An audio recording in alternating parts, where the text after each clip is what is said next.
All right, let's dive right into this explainer. Today, we're unpacking a financial narrative that literally plays out millions of times a day. We're going to visualize the massive, long-term impact of the everyday money choices you make in your 20s.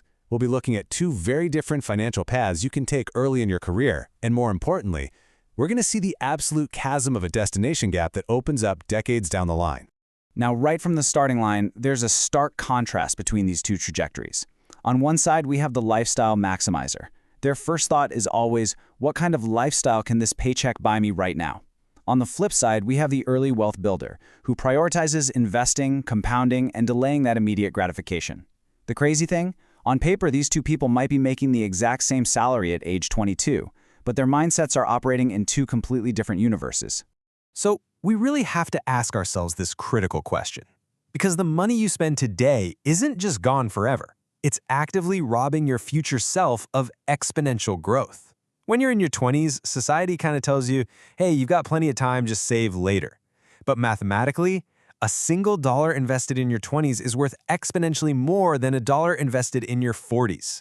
We need to look closely at what you're actually giving up when you prioritize upgrading your car over, say, funding your future.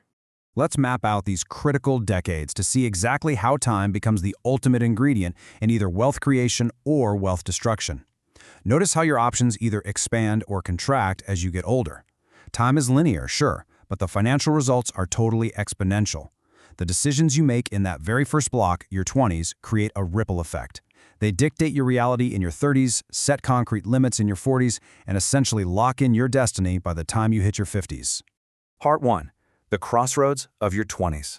At this first intersection, the financial math actually seems, well, pretty small. A few $100 here, a finance purchase there. It really doesn't feel like life-altering money at the time. But these are the everyday, innocent habits that quietly siphon away the foundation of your future wealth. Upgrading your lifestyle with every single raise is a classic trap. We call that lifestyle creep. Then there's financing depreciating assets. But honestly, the most dangerous trap is confusing actual affordability with a manageable monthly payment. Just because you can swing the minimum payment on something that loses value doesn't mean you can afford its true cost, especially when you factor in all that lost investment potential. Which brings us to part 2, the psychology of keeping up.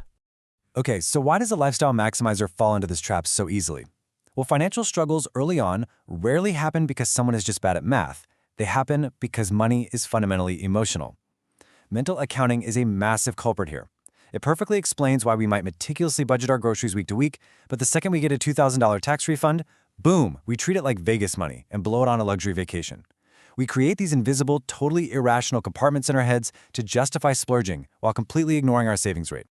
You can really see the psychological divide here. One path is driven entirely by social comparison, that desperate need to keep up with peers and project success, which ironically leaves you with a scarcity of actual wealth. The other path, which we see in highly disciplined wealth builders, uses something called defensive pessimism. Instead of assuming everything's going to be sunshine and rainbows, they assume it's going to rain, so they build a financial roof. They stockpile cash and assets, not to show off, but to buy absolute security and options for when the economic storms eventually hit. Part 3. The math of compounding interest. Once we move past the behavioral stuff, we have to respect the cold, hard mathematics of how money actually grows. Compounding interest requires reaching a critical mass to truly explode. Think of a snowball rolling down a massive hill. If you spend your 20s just maximizing your current lifestyle, you completely miss that critical window to push your snaving snowball to the top of the hill so it can roll down and gather size all on its own. By the time you finally start in your 30s, you are fighting a massive, exhausting uphill battle against time. Look at this breakdown. In their 20s, the gap between these two is almost imperceptible. The lifestyle maximizer probably has a slightly nicer car, maybe they take some flashy weekend trips, but they're sitting on $0 invested and mounting high-interest consumer debt. Meanwhile, the early wealth builder is driving a sensible car, keeping debt low, and consistently investing every single month. To an outside observer, the maximizer actually looks wealthier right now. But fast forward 30 years, and reality sets in hard. The maximizer eventually panics, right? They start aggressively saving in the 30s and 40s, putting away much larger sums of cash. But it doesn't matter. Just look at the difference here. The early wealth builder's portfolio has completely eclipsed those late efforts. The sheer momentum of starting just one decade earlier is doing absolutely all the heavy lifting. Over $1 million. Let that sink in. This isn't just a slight difference in strategy, this is the literal opportunity cost. This single number represents 7 figures of lost wealth, an entire lifetime of financial security gone, simply from delaying gratification by a single decade. It proves without a doubt that time in the market is vastly superior to trying to time the market or trying to out-earn your past mistakes later in life. Part 4. 2 decades, 2 destinies.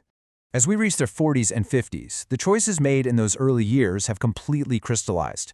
One person is working because they have to. The other is working only if they want to. Let's break down where the Lifestyle Maximizer's money actually went over 3 decades.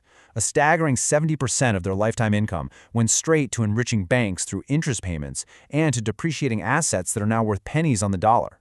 Only a tiny sliver, just 10%, was retained as actual wealth. They didn't lack income. Actually, scratch that. It's more accurate to say they entirely lacked retention.